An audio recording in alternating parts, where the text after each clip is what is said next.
14 sopir bus pembawa jemaah haji asal Kabupaten Bungo menjalani tes urin.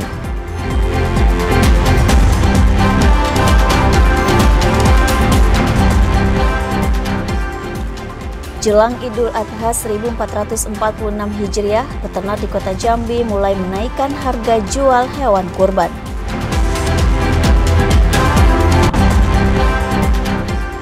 Sejumlah honorer di lingkup Provinsi Jambi melakukan aksi damai di gedung DPRD Provinsi Jambi.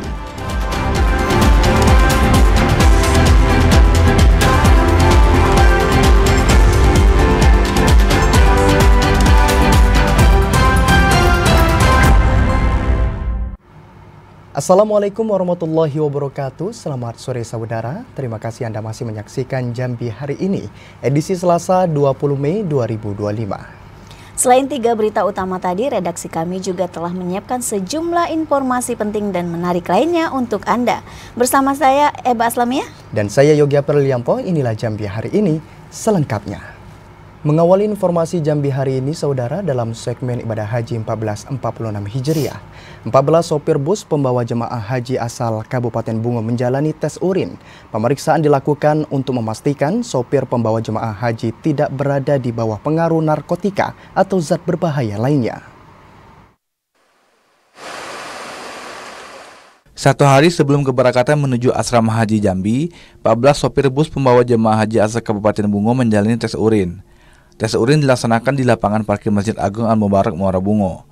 14 orang supir tersebut dilakukan secara bergantian dengan pengambilan sampel urin yang dilakukan petugas dinas kesehatan berkolaborasi dengan BNK dan Polres Bungo. Petugas kesehatan Dinkes Bungo Ucok mengatakan, dari hasil pemeriksaan, hasil tes urin 14 supir pembawa jemaah haji dinyatakan negatif narkoba. Hasil tes urin telah dilaporkan ke BNK dan pihak kepolisian Polres Bungo. Tim kesehatan untuk melakukan pemeriksaan para supir dan supir 1 dan supir 2 untuk pemberangkatan calon jemaah haji. Yang berangkat ini ada 7 mobil. Cuman yang 1 itu untuk sebagai cadangan. Tadi dari 7 mobil itu kita lakukan pemeriksaan tes urin untuk melihat indikasi ada pemakaian penyalahgunaan narkoba atau tidak. KBO Satlantas Polres Bungo Yusri B mengatakan, tak hanya tes urin, petugas juga melakukan pemeriksaan kelayakan kendaraan yang akan membawa 209 jemaah haji. Dari hasil pemeriksaan yang dilakukan bersama Disub Bungo, 7 kendaraan dinyatakan layak jalan.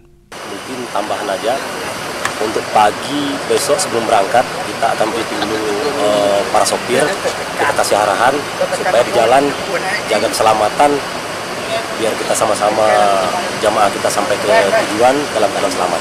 Dari 7 bus yang akan membawa jemaah haji, 1 bus diantaranya disiagakan untuk cadangan apabila terjadi kendala atau kerusakan di jalan.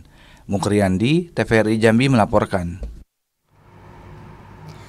445 jemaah haji kloter 16 asal Provinsi Jambi telah tiba di kota Mekah, Arab Saudi. Sesampainya di sana, jemaah haji ini melaksanakan umroh wajib yang merupakan rangkaian pelaksanaan ibadah haji.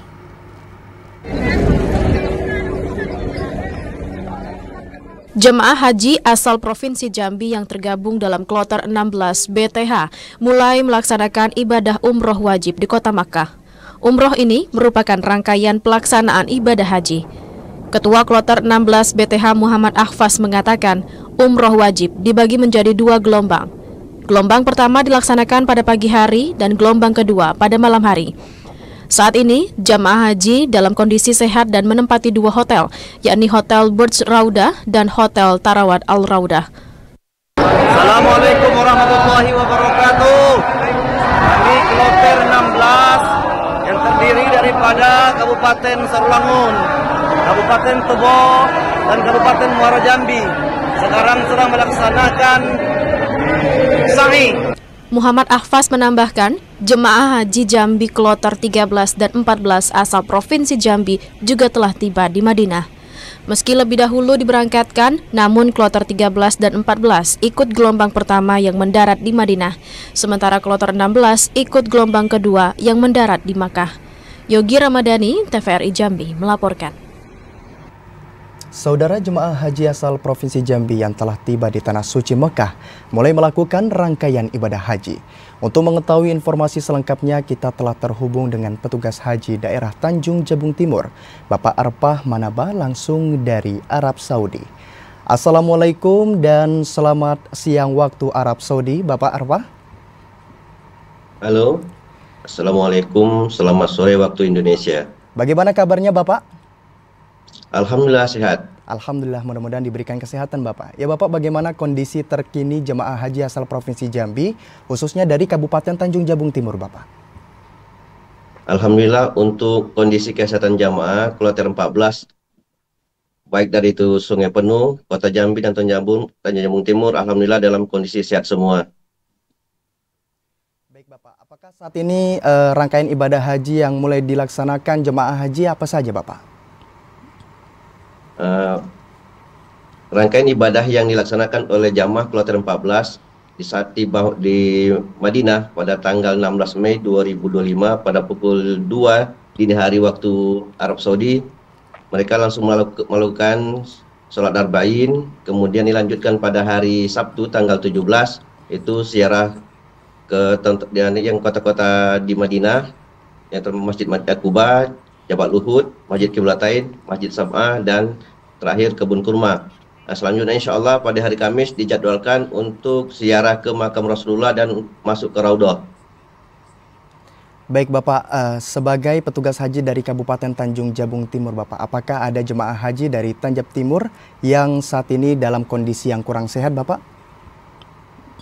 Kalau untuk kondisi sekarang ini yang dialami oleh jamaah adalah mereka terkena penyakit flu, mungkin karena perubahan cuaca yang dari Indonesia yang lembab tiba di Madinah itu cuacanya kering, mungkin itu sebab mereka menjadi mudah terkena flu, perubahan cuaca. Baik, terima kasih Bapak Arpah Manaba atas informasinya. Mudah-mudahan jemaah haji terkhusus dari Kabupaten Tanjung Jabung Timur diberikan kesehatan dan menjadi haji yang mabrur. Dan selamat beraktivitas kembali Bapak.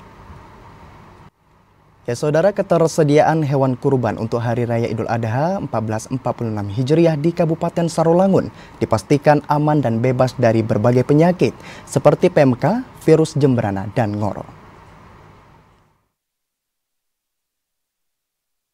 Menyambut Hari Raya Idul Adha 1446 Hijriah, Dinas Peternakan dan Perikanan Kabupaten Sarolangun telah melakukan pendataan dan memastikan kesehatan hewan kurban. Kepala Dinas Peternakan dan Perikanan Kabupaten Sarolangun, Setiadi mengatakan, kesehatan hewan kurban di tingkat peternak menjadi perhatian dan selalu dipantau tim medik secara berkala. Tim medik berkeliling dan turun di sejumlah kecamatan sebagai sentra peternak, terutama di wilayah Kecamatan Singkut, Kecamatan Air Hitam, Kecamatan Sarolangun, dan Batin 8. Petugas aktif melakukan pemeriksaan hewan kurban, baik sebelum maupun setelah disembelih. Pemeriksaan dan pengawasan ini penting dilakukan untuk memastikan hewan kurban aman saat dikonsumsi masyarakat. Semua jenis hewan kurban, kerbau, sapi, kambing, domba itu hampir di atas 1.000 sudah tersedia. Di tingkat peternak, itu dari peternak lokal, biasanya ada kan yang memang si petani ini jual beli ternak, dia sudah punya stok tuh, sudah punya kantong-kantong ternak yang akan dia beli. Dinas Peternakan dan Perikanan Kabupaten Sarolangun mengimbau seluruh masyarakat yang membeli hewan kurban di luar daerah untuk segera melaporkan ke petugas agar hewan kurban tersebut dilakukan pemeriksaan dan pengawasan guna mengantisipasi penyakit. Edi Kusnadi, TVRI Jambi melaporkan. Ya saudara, menjelang Hari Raya Idul Adha 2025, sejumlah peternak sapi di Kota Jambi mengalami lonjakan pesanan. Dampaknya harga jual sapi mulai mengalami kenaikan signifikan mencapai 18 juta rupiah per ekor. Salah seorang peternak sapi di Kota Jambi, Indra, mengatakan bahwa tahun ini ia menjual sapi dengan harga 18 juta rupiah per ekor. Sementara pada tahun 2024, harga sapi dengan ukuran paling kecil masih berada di kisaran 17 juta rupiah per ekor. Kenaikan sebesar 1 juta rupiah ini terjadi karena meningkatnya biaya pakan yang semakin mahal. Selain faktor pakan, bobot sapi juga menjadi pertimbangan dalam penetapan harga. Untuk sapi berukuran besar, terutama jenis sapi Bali atau sapi lokal, harga jual bisa mencapai Rp25 juta per ekor. Tetap kalau harga itu normal itu, setiap tahun pasti ada kenaikan, tapi ya tidak banyak. Jadi yang ideal itu sebenarnya harga sapi tahun ini ya di harga 21, tapi masih banyak orang yang cari 19, 20. Tapi idealnya korban menurut saya gitu kan, itu harga 21, 22. Lonjakan harga hewan kurban juga disebabkan oleh terbatasnya pasokan sapi di kota Jambi. Hingga saat ini produksi sapi lokal dalam jumlah besar masih belum mampu memenuhi kebutuhan pasar. Tingginya permintaan menjelang Idul Adha turut mempersempit ketersediaan sapi, sehingga berdampak pada harga jual yang lebih tinggi. Joko, TVRI Jambi melaporkan. Saudara, tetaplah bersama Jambi hari ini karena kami akan segera kembali dengan sejumlah informasi penting dan menarik lainnya untuk Anda. Di antaranya Kejari Jambi tengah menyelidiki dugaan penyalahgunaan aset proyek Jambi City Center.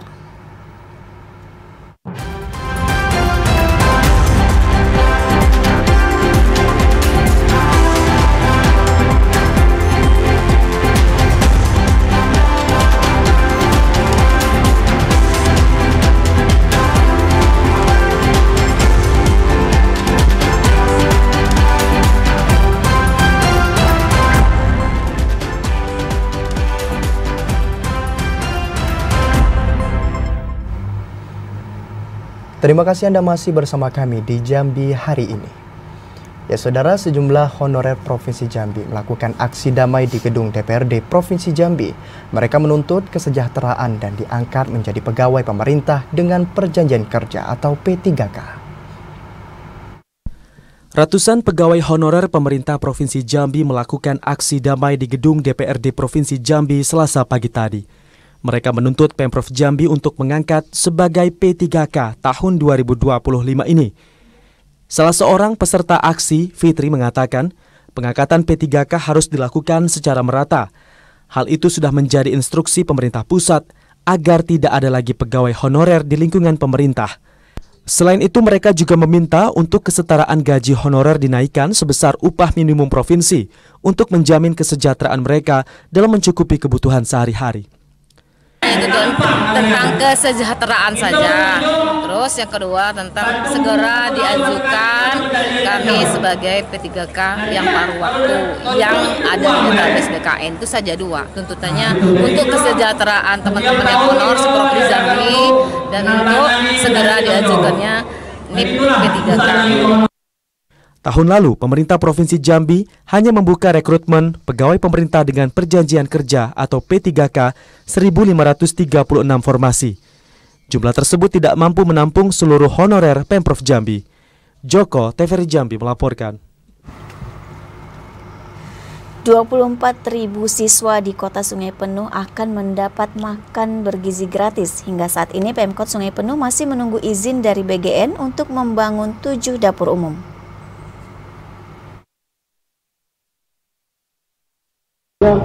Minimal 24.000 siswa mulai dari jenjang TK, SD, SMP dan SMA di Kota Sungai Penuh akan mendapat manfaat makan bergizi gratis.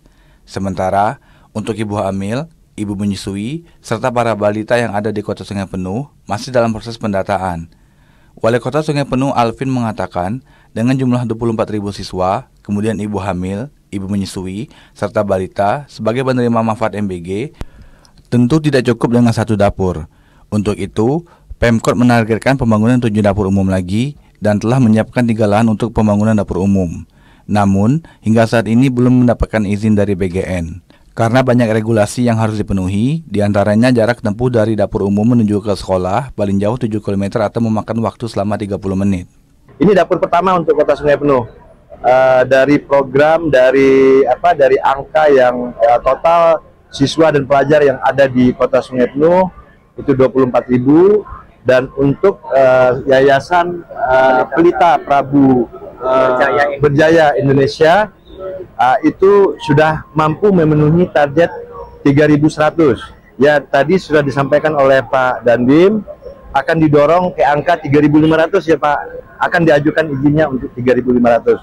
Hingga kini, hanya 2 unit kendaraan roda 4 yang tersedia untuk mengangkut makanan bergizi gratis. Sementara, dari 120 dapur umum yang mengajukan izin ke Badan Gizi Nasional, di Provinsi Jambi hanya 5 dapur umum yang mendapatkan izin. Fahlan Diandra, TVRI Jambi melaporkan. Kita ke sorotan lainnya, Saudara. Kejari Jambi tengah melakukan penyelidikan dugaan penyalahgunaan aset proyek Jambi City Center. Sejumlah pejabat pemerintah Kota Jambi telah dimintai keterangan pada kasus perkara ini. Kejari Jambi tengah melakukan penyelidikan dugaan penyalahgunaan aset milik pemerintah Kota Jambi dalam pembangunan Jambi City Center atau JCC di kawasan Simpang Kawat, Kecamatan Jelutung, Kota Jambi. Kepala Seksi Pidana Khusus Kejari Jambi, Sumarsono mengatakan, saat ini kasus tersebut masih dalam tahap penyelidikan dengan mengumpulkan sejumlah data, termasuk memintai keterangan sejumlah pejabat di pemerintahan Kota Jambi. Salah satunya adalah Sekda Kota Jambi, Muhammad Ridwan. Dalam kasus ini, lahan yang digunakan pada pembangunan JCC diduga merupakan milik Pemkot Jambi. Namun sertifikatnya diagunkan oleh pihak PT Bliss Property. Pemeriksaan terhadap pejabat Pemkot dilakukan secara maraton untuk menggali lebih banyak informasi terkait proses kerjasama, pemanfaatan aset daerah, serta kemungkinan adanya pelanggaran hukum dalam proyek tersebut. Meski belum ada tersangka yang diumumkan, namun Kejari Jambi memastikan proses penyidikan akan terus berjalan hingga ditemukan cukup bukti adanya tindak pidana korupsi dalam proyek Jambi City Center. Untuk saat ini, itu sifatnya masih full data, full paket dilakukan oleh pihak kejaksaan. Itu masih tahap penyelidikan. Jadi secara umum teknis substansi materinya belum bisa kami sampaikan dulu. Tapi yang jelas dari kegiatan pembangunan JCC tersebut tentu kita lihat dulu antara adanya perjanjian kerjasama antara Pemda dengan pihak pengembang. Rekanan dalam hal ini tentu para pihak tersebut kita minta keterangan. Kerjasama proyek JCC menjanjikan kontribusi bagi Pemkot Jambi sebesar 85 miliar rupiah dalam 3 tahap pembayaran. Pada tahap pertama periode 2016 hingga 2020, pembayaran terrealisasi 7,5 miliar rupiah. Tahap kedua periode 2021 hingga 2030, Pemkot Jambi seharusnya menerima realisasi 25 miliar rupiah, namun belum terwujud karena JCC belum beroperasi. Sementara kontribusi tahap ketiga yang direncanakan hingga tahun 2046 diragukan karena terbengkalainya proyek tersebut. Asyar, TVRI Jambi melaporkan. Pemerintah Kabupaten Tebo melakukan penertiban baliho ilegal dan reklame yang tidak taat membayar pajak.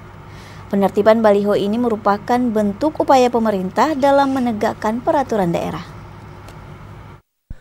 Bekerja sama dengan Satuan Polisi Pamong Praja, Wakil Bupati Tebo, Nazar Effendi, melakukan penertiban baliho di sepanjang jalur lintas Sumatera, Kecamatan Tebo Tengah. Satu persatu baliho yang terpasang di pohon langsung dilepas dan diangkut oleh petugas Satpol PP. Penertiban baliho yang tidak taat pajak ini merupakan bentuk upaya pemerintah daerah dalam menegakkan peraturan daerah tentang reklame dan penerimaan pajak. Selain itu, penertiban ini juga bertujuan untuk menjaga ketertiban dan keindahan kota dari praktek pemasangan baliho tanpa izin. Nazar Effendi mengatakan, penertiban baliho yang tidak taat pajak merupakan bentuk komitmen pemerintah daerah dalam menjaga ketertiban, penerimaan pajak, dan keindahan kota. Penertiban ini diharapkan dapat menekan praktek pemasangan baliho dan reklame tanpa izin, sehingga dapat meningkatkan penerimaan pajak daerah. Nah ini kan belum tertib, ada yang tidak bayar, menunggak masa waktu berlaku habis, tidak melapor. Nah inilah potensi-potensi ini harus kita gali terus, kita tingkatkan terus. Kami minta rekan-rekan memulai kolaborasi, melibatkan semua pihak. Nah mungkin di Bakauda keterbatasan tenaga, libatkan kawan-kawan Pol PP, karena Pol PP memang ditugaskan untuk penegak perda salah satunya. Dan ini juga semua dibiayai oleh negara. Maka dari itu intinya adalah bagaimana optimalisasi pendapatan daerah ini yang harus kita kejar. Penertiban baliho tak hanya dilakukan di ibu kota kabupaten, namun juga akan dilakukan di sepanjang jalan lintas dalam wilayah Kabupaten Tebo. Intizam TVRI Jambi melaporkan. Saudara, tetaplah bersama Jambi hari ini karena kami masih akan kembali dengan sejumlah informasi penting dan menarik lainnya untuk Anda. Di antaranya Bupati Kerinci Monadi hadiri panen raya jagung di Polsek Air Hangat.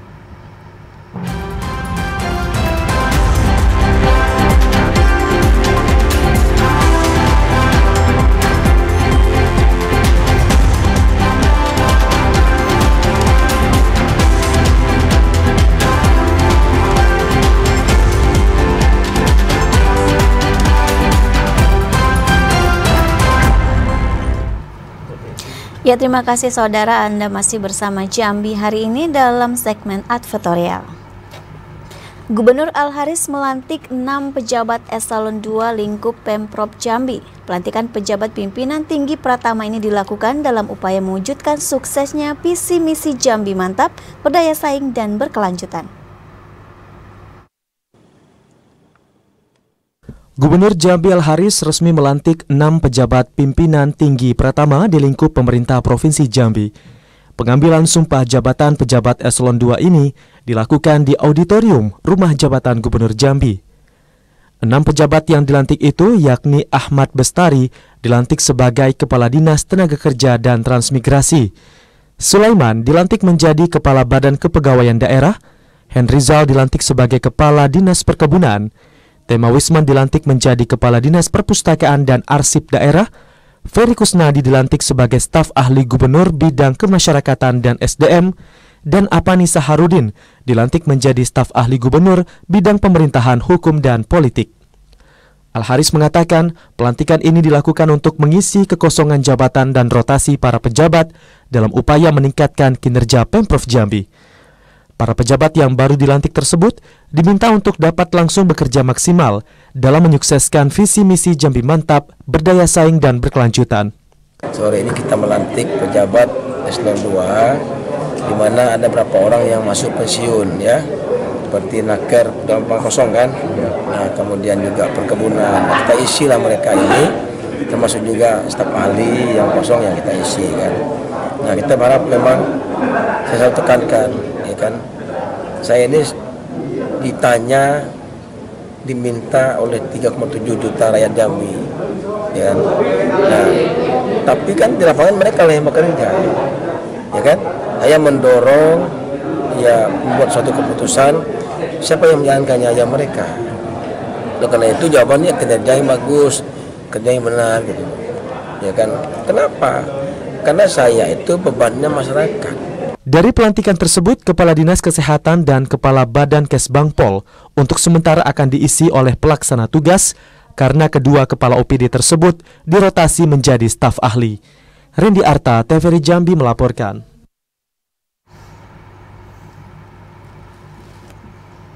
Wakil Gubernur Jambi Abdullah Sani memimpin upacara peringatan Hari Kebangkitan Nasional tingkat Provinsi Jambi tahun 2025. Momentum ini diharapkan menjadi landasan dasar pembangunan yang memiliki moral dan etika kebangsaan. Dalam upaya memelihara, menumbuhkan dan menguatkan jiwa nasionalisme kebangsaan yang menjadi landasan dasar moral dan etika dalam melaksanakan pembangunan, pemerintah Provinsi Jambi menggelar upacara peringatan Hari Kebangkitan Nasional tingkat Provinsi tahun 2025. Penyelenggaraan upacara yang dilaksanakan di lapangan kantor Gubernur Jambi itu dipimpin oleh Wakil Gubernur Jambi Abdullah Sani. Wagub Abdullah Sani mengatakan, hari lahir organisasi Budi Utomo yang menjadi simbol Hari Kebangkitan Nasional merupakan sumber keteladanan yang menjadi pondasi untuk menjaga semangat cinta tanah air masyarakat Nusantara. Dalam mewujudkan kemerdekaan yang berkemajuan dan dapat memberikan kesejahteraan, kemajuan teknologi serta bonus demografi menjadi tantangan dan peluang bagi Indonesia. Terus mendorong terjaganya negara kesatuan Republik Indonesia melalui semangat nasionalisme menjadi sangat penting untuk dipertahankan dalam upaya mencapai Jambi Mantap, berdaya saing dan berkelanjutan yang sejalan dengan visi misi Astacita. Bisa tidak itu, tapi untuk dari Jambi ya kita mudah-mudahan juga tetap mengarah kepada Astacita dengan program Jambi Happy terbarukan.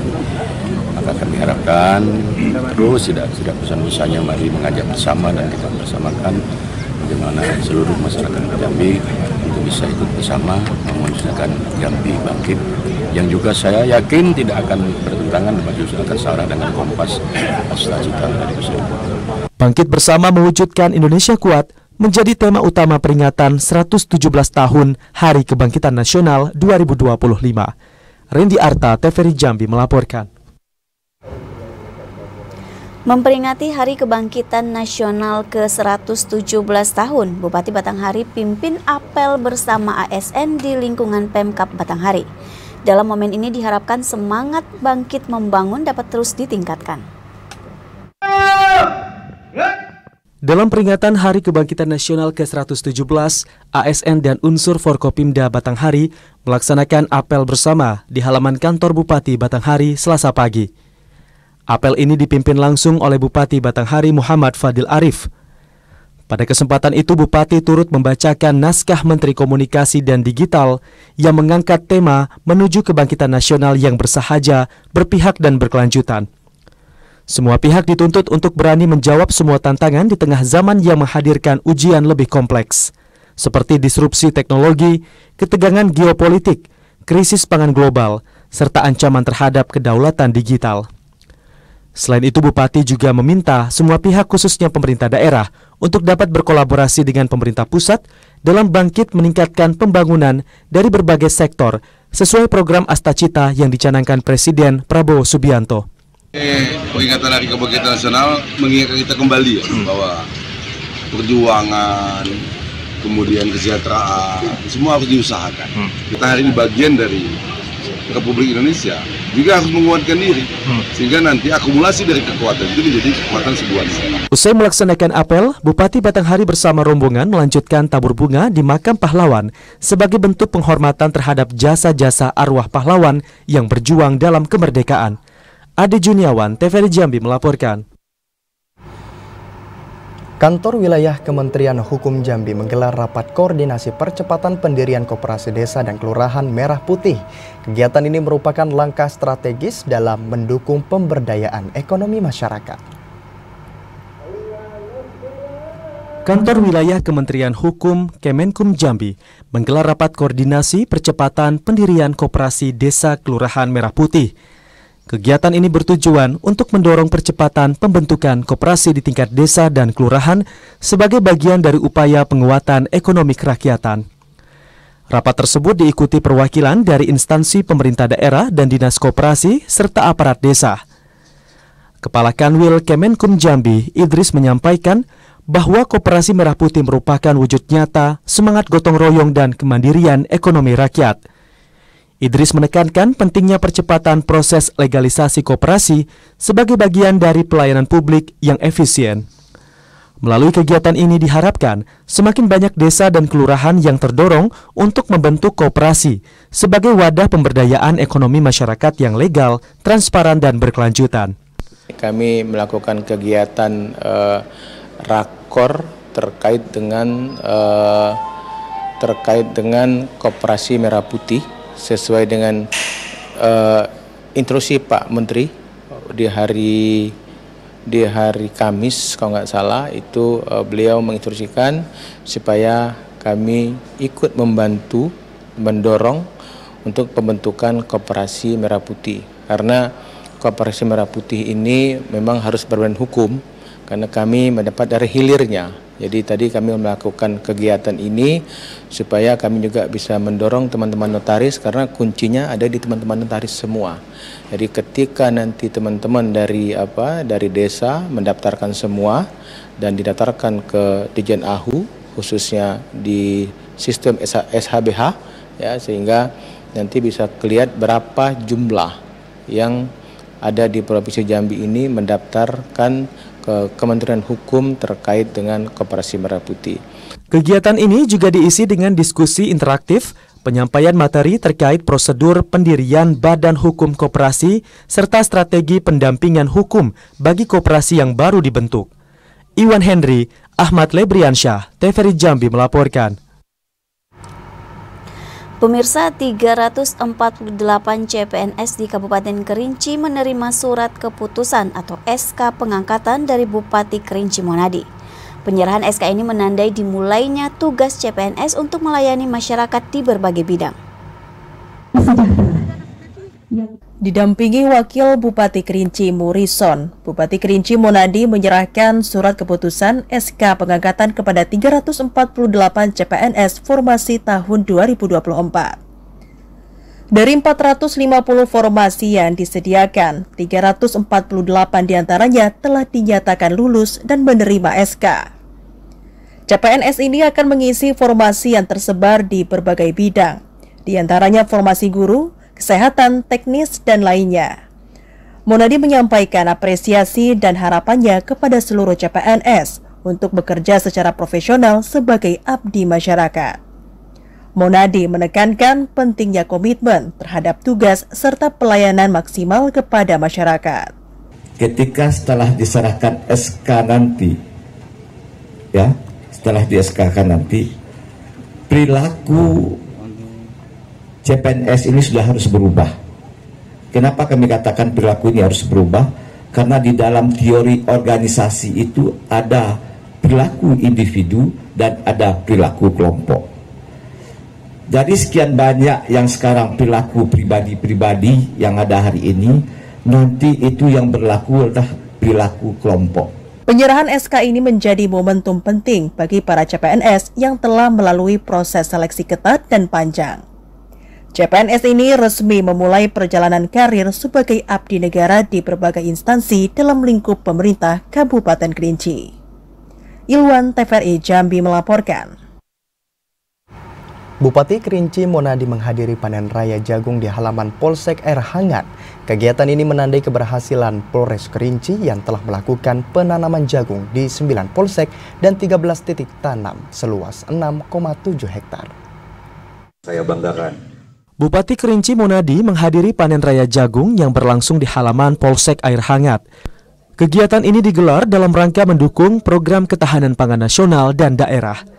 Dengan penuh semangat, Monadi turun langsung ke lahan untuk memanen jagung bersama Wali Kota Sungai Penuh, Wakil Bupati Kerinci, Forkopimda, dan para petani. Monadi mengapresiasi kerja keras seluruh pihak yang telah berkontribusi dalam meningkatkan sektor pertanian di Kabupaten Kerinci. Monadi menegaskan, panen raya ini merupakan bukti nyata keberhasilan sinergi antara pemerintah, aparat kepolisian, dan masyarakat dalam menjaga ketahanan pangan. Di dalam rangka program ketahanan pangan, yaitu dalam rangka panen raya jagung. Ya, kebetulan hari ini panennya berada di wilayah Kabupaten Kerinci. Ya, yang bersama-sama Pak Polres sudah panen jagung yang telah ditanam bulan Januari kemarin. Sebagai bentuk nyata dukungan terhadap ketahanan pangan, Polres Kerinci sebelumnya telah melakukan penanaman jagung di 9 polsek dan 13 titik tanam dengan total luas lahan mencapai 6,57 hektar. Dari Polres Kerinci melaksanakan panen raya untuk mendukung program Astacita Bapak Presiden, yaitu ketahanan pangan, penanaman jagung hibrida sudah kita laksanakan panen dengan luas 0,7 hektar. Panen raya ini menjadi wadah silaturahmi antara pemerintah dengan masyarakat. Monadi berharap agar kegiatan serupa dapat terus digalakan dan melibatkan lebih banyak kelompok tani di masa mendatang. Ilwan, TVRI Jambi melaporkan. Pemirsa, SKK Migas Petro China International Jabung Ltd kembali menggelar First Aid Training bagi karyawannya. Kegiatan ini bertujuan untuk meningkatkan keterampilan, kesiapan, dan kesigapan pekerja dalam pertolongan pertama pada kecelakaan atau P3K. Pelatihan ini bekerjasama dengan Disnakertrans dan Pusdiklat PMI Provinsi Jambi. Pelatihan pertolongan pertama pada kecelakaan atau First Aid Training merupakan kegiatan untuk membekali para pekerja dengan kemampuan dan kesiapan dalam kondisi darurat medis. Health Management Supervisor PetroChina International Jabung Ltd, M. Nasiruddin, mengatakan, First Aid Training merupakan bentuk kebutuhan PetroChina terhadap Undang-Undang Nomor 1 Tahun 1970 dan Permenaker Nomor 15 Tahun 2008 tentang keselamatan kerja di Indonesia dan pertolongan pertama pada kecelakaan di tempat kerja. Pelatihan ini merupakan kegiatan rutin yang terus dilakukan PetroChina International Jabung Ltd untuk membekali seluruh pekerja agar dapat melakukan pertolongan pertama pada kasus-kasus kegawat daruratan dengan baik dan tepat. Ini merupakan salah satu wujud dari pematuhan kami terhadap Undang-Undang Nomor 1 Tahun 1970 dan Permenaker Nomor 15 Tahun 2008 tentang pertolongan pertama di tempat kerja. Jadi ini adalah kegiatan yang rutin yang kita lakukan, dan pada tahun ini kita berkoordinasi dengan pihak Disnaker Provinsi Jambi dan Pusdiklat PMI Provinsi Jambi dalam penyelenggaraan kegiatan FAT tahun ini. Harapan kita dengan pelatihan ini dapat melatih atau merefreshing daripada seluruh karyawan kita yang ada di lapangan untuk dapat memberikan pertolongan pertama pada kasus-kasus kegawat daruratan yang baik dan tepat. Mungkin itu dari kami penyelenggara kegiatan ini. Untuk tahap ini adalah bagian yang kedua. Yang pertama sudah kita laksanakan di Geragai pada tanggal 11 dan 12 Mei kemarin dengan total 25 orang, dan untuk batch kedua ini di Betala Gas Plant dengan total 26 orang. Kepala Pusdiklat PMI Provinsi Jambi, Astrid Firdianto, mengatakan pelatihan ini bertujuan untuk memberikan pertolongan pertama pada kecelakaan kerja. Selain untuk meningkatkan keterampilan, pelatihan ini juga bertujuan untuk memberikan pengetahuan dan kesigapan pekerja ketika terjadi insiden kecelakaan kerja di lapangan. Pekerja akan secara sigap, siap, cepat, dan tepat dalam memberikan pertolongan pertama saat terjadi insiden kecelakaan kerja. Pelatihan P3K First Aid Training dari PetroChina ini kerjasama dengan Kementerian Tenaga Kerja dengan Pusdiklat PMI Provinsi Jambi, tentunya untuk memastikan kesehatan dan keselamatan kerja bagi karyawan di PetroChina. Dan tujuan utama juga meningkatkan keterampilan, pengetahuan, termasuk sikap para petugas-petugas atau karyawan di sini agar siap dan sigap secara tepat dan tepat ketika siapa tahu nanti ada eksiden atau kecelakaan kerja di lingkungan kerja kita. Dan harapannya mereka punya mental atau punya keterampilan yang bisa menolong sesamanya. Mungkin itu sementara. BGP Medical Officer PetroChina International Jabung Ltd, Dr. Vivi mengatakan, First Aid Training merupakan kegiatan positif terkait K3, keselamatan dan kesehatan kerja. Kegiatan ini memberikan pemahaman dan perlindungan bagi setiap pekerja terkait kecelakaan di tempat kerja. Meminimalisasi kecelakaan kerja dan penanganan P3K akan memberikan dampak positif bagi produktivitas di tempat kerja, khususnya di PetroChina International Jabung Ltd. First Aid Training kita hari ini kita bekerja sama dengan Dinas Tenaga Kerja Provinsi Jambi dan juga dari tim Pusdiklat Provinsi Jambi, di mana kita sudah melakukan 2 batch. Untuk batch pertama kemarin di Geragai dengan total peserta sebanyak 25 orang pada tanggal 11 dan 12, dan hari ini kita juga sedang berjalan untuk kegiatan di batch 2-nya. Kegiatan ini merupakan bentuk komitmen dari perusahaan PetroChina sendiri dalam mematuhi regulasi nomor 15 tahun 2008 terkait P3K di tempat kerja. Jadi dengan adanya kegiatan ini kami berharap seluruh peserta memiliki pengetahuan dan keterampilan basic terkait P3K sehingga dapat memberikan pertolongan pertama kecelakaan di tempat kerja secara baik dan tepat waktu. Salah seorang peserta, Muslim, mengatakan, First Aid Training sangat bermanfaat untuk para pekerja, baik di lingkungan perusahaan maupun di dalam kehidupan sehari-hari. Muslim sangat mengapresiasi dan berharap pelatihan ini dapat terus dilakukan dan ditingkatkan agar para pekerja selalu berhati-hati dan mengedepankan keselamatan dalam melaksanakan pekerjaannya. Untuk kegiatan First Aider ini, alhamdulillah kami sebagai pekerja sangat membantu dan bermanfaat sekali, baik di lingkungan perusahaan maupun juga untuk di lingkungan umum ataupun dengan keluarga sendiri.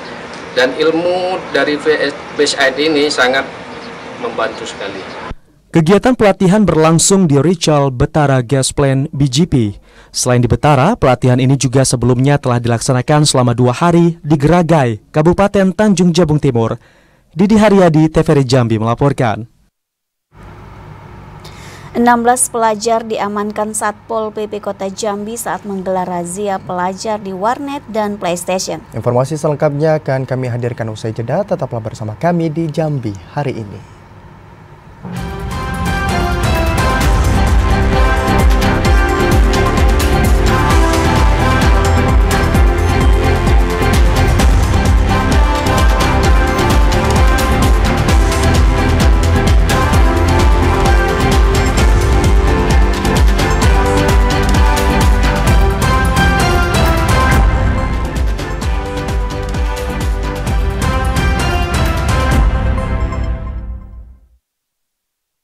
Masih bersama kami di Jambi hari ini.